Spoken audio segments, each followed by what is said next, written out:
Hai guys, halo semuanya, welcome back to Foodie Friday. Salah satu makanan yang disukai banyak orang adalah coklat. In general, coklat itu ada 3 jenis, yaitu dark chocolate, milk chocolate, dan white chocolate. Apa sih bedanya ketiga hal ini?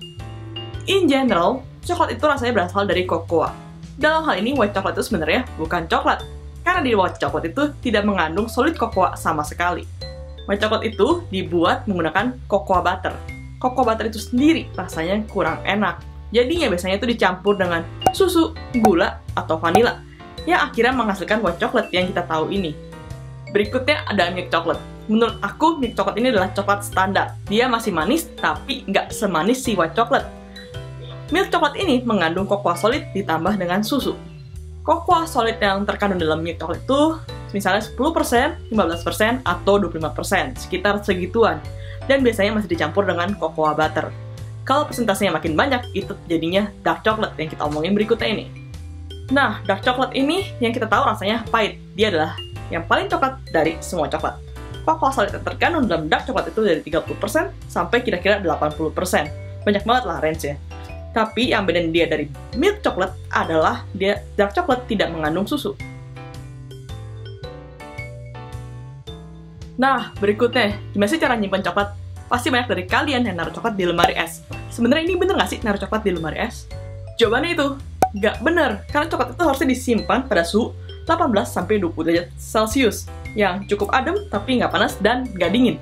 Masalahnya suhu di Indonesia itu nggak segitu. Sebenarnya, apa sih masalahnya dengan naruh coklat di lemari es? Masalah yang pertama, struktur coklatnya akan berubah.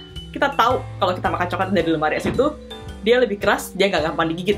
Padahal biasanya coklat itu harusnya meleleh di mulut kita. Yang kedua, lemari es itu lembab. Kita bisa ini kalau kita taruh coklat yang udah dibuka dari bungkusnya. Kalau kita keluar dari lemari es, kita bakal lihat lapisan yang kayak lapisan putih di permukaan coklat tersebut.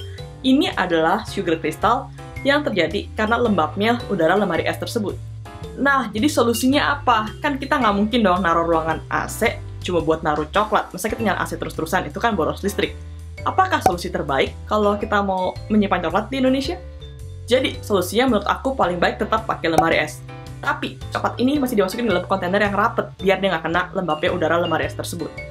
Terus, kalau pas kita mau makan coklat tersebut, kita keluarin dulu dari lemari es, biarkan dia warming up ke room temperature, sebelum dimakan, biar dia nggak terlalu keras, biar kita nggak usah gigit susah-susah. Oke guys, sekian buat Foodie Friday kali ini. Kita udah ngomongin bedanya dari dark chocolate, milk chocolate, dan white chocolate. Dan kita udah bahas gimana sih cara menyimpan coklat sebaiknya. Anyway, sekian buat video kali ini. Kalau kalian suka sama video kali ini, jangan lupa like. Kalau ada pertanyaan atau komen, langsung komen di bawah. Terakhir, jangan lupa subscribe and see you next time.